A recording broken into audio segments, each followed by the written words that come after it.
حدیث نمبر 1560 کہ ہم رسول اللہ صلی اللہ علیہ وسلم کے ساتھ حج کے مہینوں میں، حج کی راتوں میں اور حج کے دنوں میں نکلے، پھر صرف میں جا کر اترے۔ آپ نے بیان کیا کہ پھر نبی کریم صلی اللہ علیہ وسلم نے صحابہ رضی اللہ عنہم کو خطاب فرمایا، جس کے ساتھ ہدی نہ ہو اور وہ چاہتا ہو کہ اپنے احرام کو صرف عمرے کا بنا لے تو اسے ایسا کر لینا چاہیے، لیکن جس کے ساتھ قربانی ہے وہ ایسا نہ کرے۔ حضرت عائشہ رضی اللہ عنہا نے بیان فرمایا کہ حضور صلی اللہ علیہ وسلم کے بعض اصحاب نے اس فرمان پر عمل کیا اور بعض نے نہیں کیا۔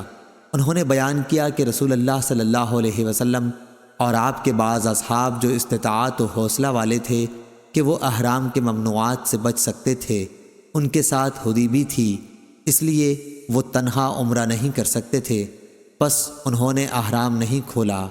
عائشہ رضی اللہ عنہا نے بیان کیا کہ رسول اللہ صلی اللہ علیہ وسلم میرے پاس تشریف لائے تو میں رو رہی تھی۔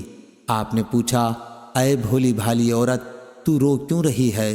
میں نے عرض کی کہ میں نے آپ کے اپنے صحابہ رضی اللہ عنہم سے ارشاد کو سن لیا، اب تو میں عمرہ نہ کر سکوں گی۔ آپ نے پوچھا، کیا بات ہے؟ میں نے کہا، میں نماز پڑھنے کے قابل نہ رہی، یعنی حائضہ ہو گئی۔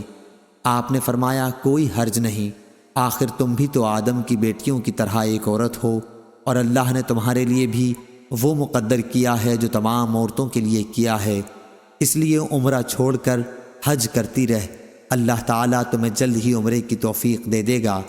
عائشہ رضی اللہ عنہا نے بیان کیا کہ ہم حج کے لیے نکلے، جب ہم عرفات سے منا پہنچے تو میں پاک ہو گئی، پھر منا سے جب میں نکلی تو بیت اللہ کا طواف الزیارہ کیا۔ آپ نے بیان کیا کہ آخر میں حضور صلی اللہ علیہ وسلم کے ساتھ جب واپس ہونے لگی تو آپ وادی محصب میں آن کر اترے، ہم بھی آپ کے ساتھ ٹھہرے۔ آپ نے عبد الرحمن بن ابی بکر کو بلا کر کہا کہ اپنی بہن کو لے کر حرم سے باہر جا اور وہاں سے عمرے کا احرام باندھ، پھر عمرے سے فارغ ہو کر تم لوگ یہیں واپس آ جاؤ، میں تمہارا انتظار کرتا رہوں گا۔ عائشہ رضی اللہ عنہا نے بیان کیا کہ ہم حضور صلی اللہ علیہ وسلم کی ہدایت کے مطابق چلے، اور جب میں اور میرے بھائی طواف سے فارغ ہو گئے تو میں سحری کے وقت آپ کی خدمت میں پہنچی۔ آپ نے پوچھا کہ فارغ ہو گئیں؟ میں نے کہا ہاں۔ تب آپ نے اپنے ساتھیوں سے سفر شروع کر دینے کے لیے کہا۔ سفر شروع ہو گیا اور آپ مدینہ منورہ واپس ہو رہے تھے۔